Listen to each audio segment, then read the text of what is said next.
Okay. Okay. Share screen.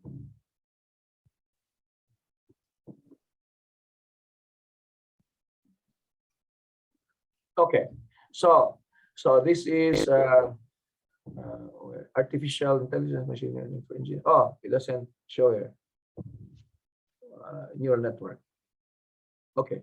So artificial neural network. I was not aware that there's no artificial neural network keyword in this first slide. There should be. Okay. I will correct that. Okay.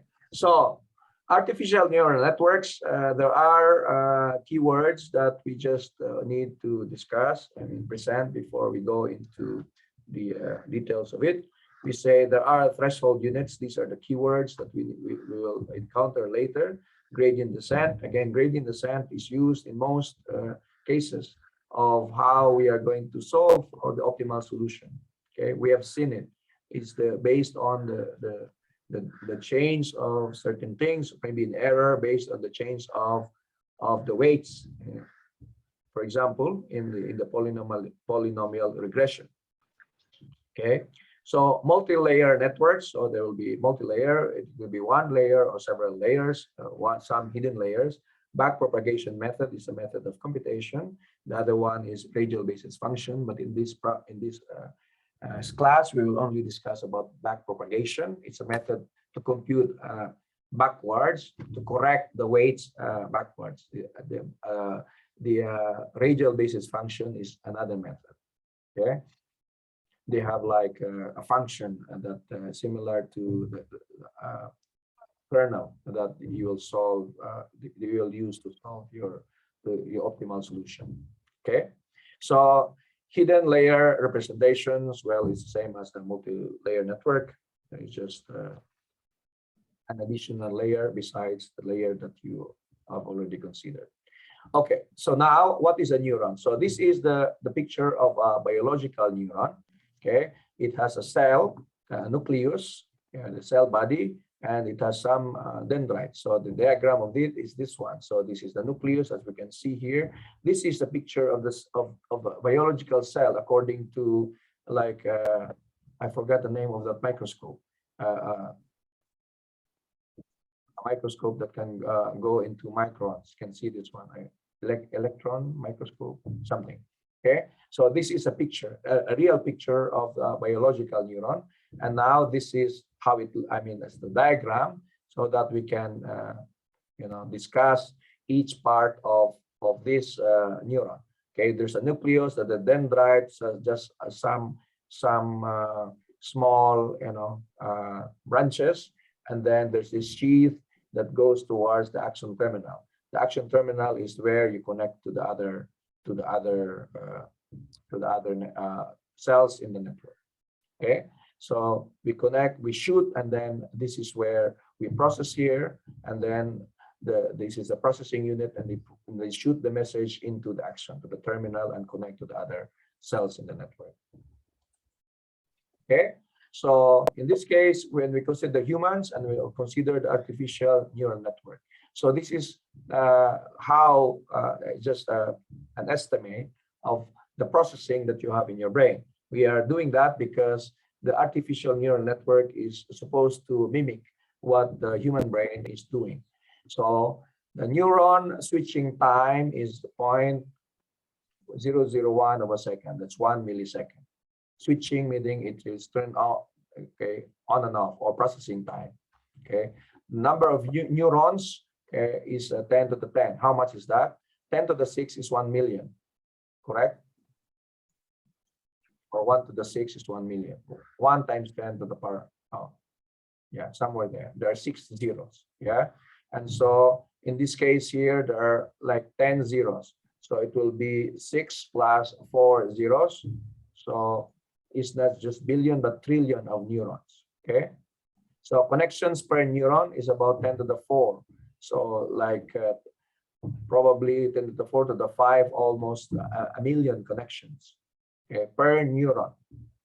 Okay, so imagine the connection to the next neuron. So if you have like 1 million connection, not less than a million, just almost a million connections, then you can communicate very fast. excuse me, you can get things done very fast. Well, it brings to the idea of a person with so many connections can get things done. Yeah, you connect to many people, and then you have so many connections to certain people. Whenever I need something, I call this guy. Then I need something, I call this guy. So you get things done. Okay, because you're able to communicate. And there are many receivers. So you can see here the neuron has many receivers. So definitely it's a very efficient communication. Okay, scene recognition time. Okay, probably this is from from processing our visual processing, that we recognize, hey, this is a road or something, or hey, this is a tree. Yeah, so it takes us 1/10 of a second to recognize that. Okay, so 100 interference steps doesn't seem like enough. So in 100 inference steps, so what does it mean? Well, I think it's just about our guesses when we're trying to see some problems or see some scenes that we don't understand, and then we'll have several inference of what it is. Okay, so there are much parallel computation. That means all the neurons are computing at the same time. Okay, so properties of the artificial neural network. So there are also many neurons like threshold switching unit. Okay, switching unit is where the activation function, how you're going to surpass the threshold in order to be activated. The many weighted connections among units. So weighted connections is similar to what is this connection per neuron. That if you have strong connections, the weights will become bigger, and less connections, the weights will become much smaller until it becomes zero. Okay, highly parallel and distributed processes, the same comment here. Emphasis in tuning weights automatically. So we have to tune weights automatically. That is based on learning process, the same as the humans. So we tune the weights. So whichever neuron has a bigger weight, then we learn to do that. For example, as young kids, our parents will say, hey, don't play with for example, dirty toys. Yeah.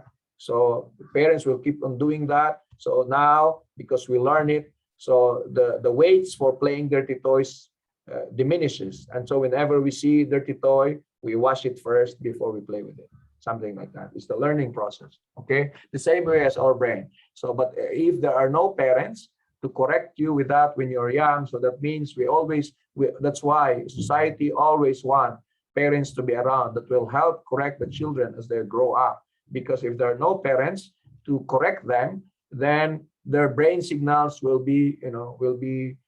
they could be trained, influenced by other people. That's the thing about bad influence, where certain neurons will become stronger. Okay, where they are not supposed to be strong, but because they are trained with people having bad influence, and so they become that person also. Okay, there will be a strong connection. Now the bigger weights for certain attitudes, where it's not supposed to be big if this person has been guided well or not meeting people with who are bad influence. Okay, so we can see the connection, or we can see the analogy between computation on how things are emphasized, or how things are learned computationally, also in terms of the biology part. Okay, so when do you consider neural networks? So when the input is high dimensional discrete real value, or raw sensor input, there are so many sensors.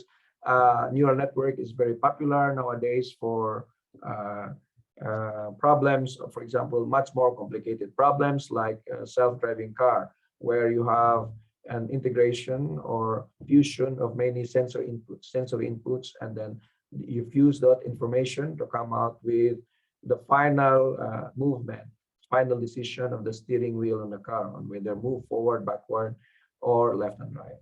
Okay, so the output is a discrete or real value. It's quantifiable. The output, yes, it can be quantifiable. The output is a vector of values. It could be a vector that's composing of several components, driving, for example, the driving output can be a vector with components front, left, right, and then front, backward. Okay, and also work very well with possibly noisy data, and so on. Okay, so some of these examples are famous examples, earlier examples. In fact, speech recognition. Okay, so neural network is used very well in speech recognition. That's why we have in your WhatsApp now, you can just click on the phone, especially if you get tired of typing, you just click on the microphone and then you talk to it, and then it will convert your talking into text. Okay, so that's speech recognition. Image classification, well, it's very good already. Our phones are very good at recognizing faces. Okay, so think about if you have like recognize the face and you're sleeping. Yeah, can your phone recognize your face if your eyes are closed? I didn't know. Can it recognize? Tepo. Yes. It can recognize when you're sleeping. Yes. Okay, so that means that somebody can bring your phone while you're sleeping and unlock your phone based on facial recognition. Is that true, Sepo? Yes, sir. Oh, okay. But usually what they do with facial recognition, they like to pair it with iris scanning for added security. Okay. So okay, if it's just purely face, then even if your face is closed, it can recognize. Okay. yeah. Okay. So many married men becomes, you know, in trouble. I mean, not because the facial recognition. You know, the wife normally monitors your phone, and then these guys will try to you know, to put security so the wife can't see it. The bad thing about it is these guys, you know, sometimes you use your fingerprints. Yeah, the fingerprints is very bad because when the guy is sleeping, the wife will just come and then press the phone, and then it's unlocked already. Anyway, yeah, kidding aside. That's why you use your toe. You use your toe. Yeah. Mm. Yeah, and then when in your office you have to remove your socks and, you know, well, put on the, you know, press the toe on your phone so that you can unlock it. Anyway, so financial predictions, this is very much used, especially for analyzing people's ability to pay. Okay, when there's a loan. Yeah. Self-driving cars are becoming very popular. I want to go into this. I have one student working on this one. Okay. The good thing about being a researcher like me, you think students think that we know everything. No, we don't know everything. No, we learn from our students. That's what it is. You get a student to research on this one, but because of our experience in research, we know how to ask the right answers, the right questions. Then the student will look for the right answers. Okay, then we learn together. Okay. So video frames of image classification. This is one of my area. We have published this recently of how we model the behavior of animals and humans based on points. So we see animals as points, and then we monitor them as points, and then how those points behave. You know, then they will say, oh, this animal is a lion, and this. Well, we don't recognize them individually, but we recognize them as an herd. So this is an herd of elephant. You know, the herd moves in the herd of elephant moves in a different way as the herd of, like, for example, zebra, or the herd of giraffe. Okay, so we monitor those points and say, artificial neural network or deep learning can see that, yeah, those patterns, the pattern of points created by zebra is significantly different to that of the pattern of the herd of elephants, for example. Okay, so yeah, there are so many, especially for leading results. Most likely, artificial neural network or deep learning is being used. So that's how popular this tool is. Okay, so this is some example. This is example of the first experiment on self-driving car. It's called ALVINN. I forgot when was this? 1987. I could have. Well, So okay. So the most important thing is to recognize where is the road. Okay, so that you can go ahead, or turn left or right. So in this case here, so the artificial neural network was able to, in this scene, it's able to recognize, okay, this transform this image into a black, into a grayscale image or a black and white image, where you can possibly recognize where the road is. Okay, those are the early version of the self-driving car. So when you know where you are with respect to the road and where you are on the road ahead, I mean, where is the road ahead going to, then you can adjust accordingly. You can adjust the steering wheel accordingly. Okay, so the earliest version of artificial neural network is a perceptron. Okay, the perceptron is this perceptron is a very simple neural network with a single layer, okay, where you have several inputs here, okay, and a bias, okay. You have inputs of x1 up to xn, okay, and a bias of x0 is equal to 1, okay. Now, if you remember, this is the same as our idea on the support vector machine. In support vector machine, you have a bias of x is equal to 1, where your b now is equal to w0. So the weights here are w1 up to wn, including w0, which is the bias. So the problem here is actually looking at the proper weights, so that you adjust the weight so that this activation function can be, depending on in this simple perceptron function, you just add them. Is there greater than 0? Then it's a 1. The output is 1. Otherwise, if it's less than 0, then the output is -1. That's it. So several inputs, there you output -1 and 1. Excuse me. And so that's how normally classify things. Yeah, two methods of classification, whether true or false. Okay. So in most cases, this was able to, especially in the earlier days, it was able to test on some simple to test correctly, to be able to just classify correctly on some simple algorithms, okay, or some simple problems, and it becomes very, very popular. Okay, so for example, in this case here, you represent a function. We have seen this one in the perceptron example of linear classification here. We said that the perceptron can classify them according to positive and negative classification, but the support vector machine was able to maximize the margin.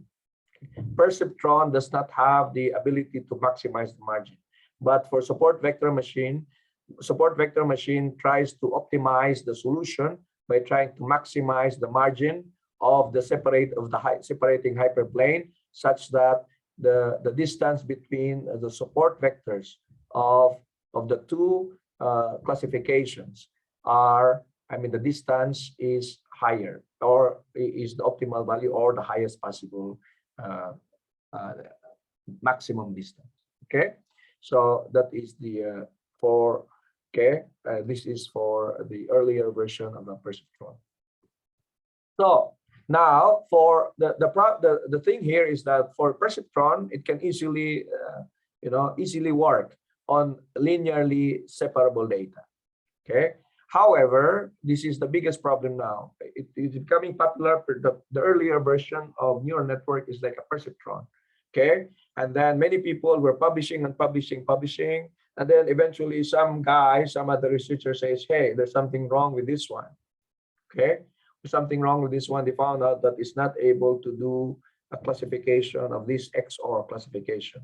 In this case, you cannot draw a line to separate the point. So it is non-linearly separable data. Okay, why is it non-linearly separable data? So for example, here in the OR, okay, if both in the OR classification, we say that if at least one is positive, then, or at least one is greater than 0, then it's a plus. Yeah, it's a true. It's a true data or true information. Okay, we combine two things. If one of them is true, then the rest, I mean, we say the classification is true. If one, okay, it only, so in the XOR, so if that is the case, then both items or both inputs should be false for it to become false, for the output to be, both inputs will be false for the output to be false.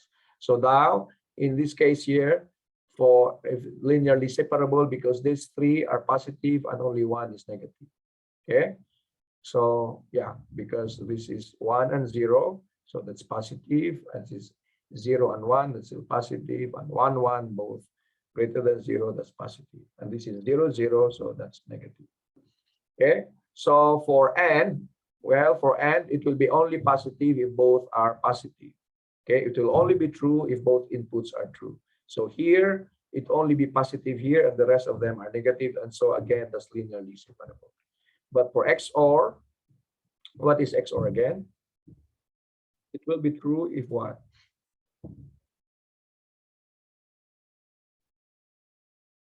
When can an XOR be true?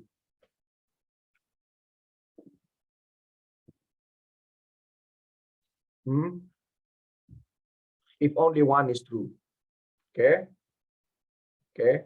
So it can be true if only one is true. Okay. So if both are true, then it is false. So it is true only here. If both are false, then it is false. So that's why you cannot draw a line. Okay. It is not linearly separable. You cannot draw a line to separate them. Okay. So the idea for perceptron training is that, again, we write the same problem. We write, at 12 o'clock we'll break, okay?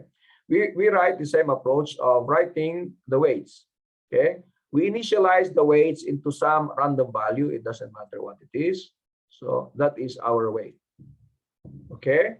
And then we update our weights in order to look for the new value of weights so that we will be able to classify them correctly. So the weights are like this, inputs times the weights like this, and we classify them 0 or 1. Sorry, if it's greater than 0, it's a 1, and minus 1 otherwise. Okay, so where is that one? So here, okay, we say that we will come out with a function, an output function given the X inputs.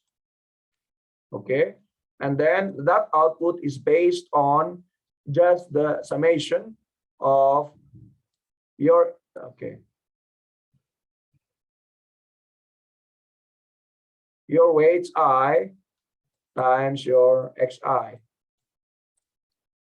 Okay, where your I goes from 0 to something. Okay, so the output will become, if this is 0, then the output is 1. Okay, you have two outputs, or negative 1 otherwise.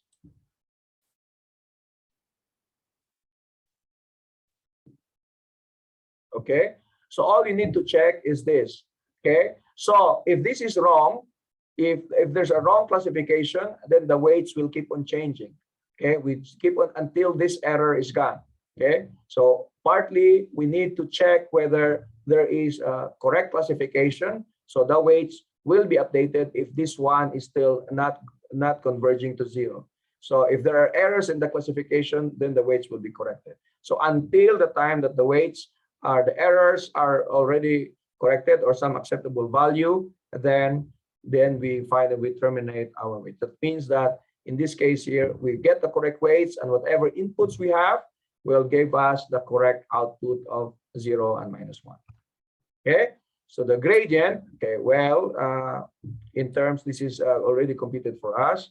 The gradient of W is, we will show the derivation of this. The target, okay, the target, this is the target value minus the output. That is the result of your computation, or there is from the data. Okay, our target minus the output multiplied by the inputs and the learning rate. That is your gradient. Okay, or the delta of the weights in order to correct the weights to finally come out with the correct classification. Okay, so let's consider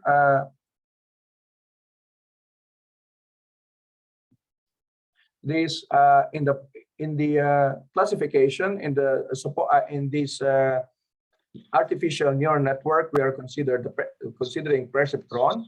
We are looking at the simple equation of a polynomial. Okay, sorry, not it can be a polynomial, yeah. But this linear equation where you have just the summation. This is not polynomial. The degree is the same degree. Okay, so all it does is that this linear equation of summation of weights I multiplied by the inputs I. Okay, and then we will be looking for what are the weights. It's very similar to our polynomial function. Okay, the only difference is that in our polynomial function we specify a degree. In this case, all the inputs have the same degrees. Okay, so now the error term is the target. Okay, the target from the target value that we set minus the output value that is computed. Okay, the target value. Okay, I think the output. Yeah, the output value is computed from there. Okay, minus the target value. So what is this target value? Well, if you remember, we always have that table of input I, for example, and then x1, x2, x3, like that, input. And then whenever that is the value, x4 input, okay, with some values of x1, x2, there is some target, okay. How do I write the table here?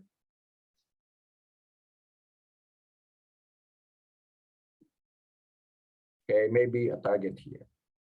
Okay, so that for each particular value, okay, maybe this is like that. So for each particular value of the target, for example, 0.1, 0.2, 1, and 3, and then it has a value of 5, for example. Okay, so for another combination of inputs, 5, 10, maybe 10, 12, and then 0. Okay, maybe the result is 4, like that. Okay, so for every set of inputs, you are going to have a target output, and then based on that, we will compute the output based on this. Okay, so we specify the weights and we compute the output. Then probably we say we compute O to be, okay, you just input here all the values of x1 up to xn, and we randomly set your W. Okay, then you have, let's say, for example, your output is 1. Okay, in this case, and the other one, your output is 2. Okay, so there's an error that we can try to minimize. So the problem here is, again, try to minimize the error between the target and the computed value. Okay, where the D is the training example, the training examples, the training data. Okay, so okay, I think I will stop here, and I will, because we are going to compute the gradient descent method already. So I will stop here, just so we have to take note about this error term, where to get into the correct weights, again, we always update our weights based on the previous weights plus the gradient of the error term. Okay. Okay, based on, okay, the gradient of the error term, which is the partial of E based on the partial of W. So maybe you can just see partial of E with respect to partial of W. Okay, how the error changed with respect to the error, to the change in the weights. And so you update your weights from the I+1 iteration to the I+1 until your gradient, until this term approaches 0. If that term approaches 0, that means that we are already at the peak, okay, or at the bottom of your search space. Okay, so yeah, let's continue after 10 minutes. Let's have a break. You have any questions so far? No? Okay. Let me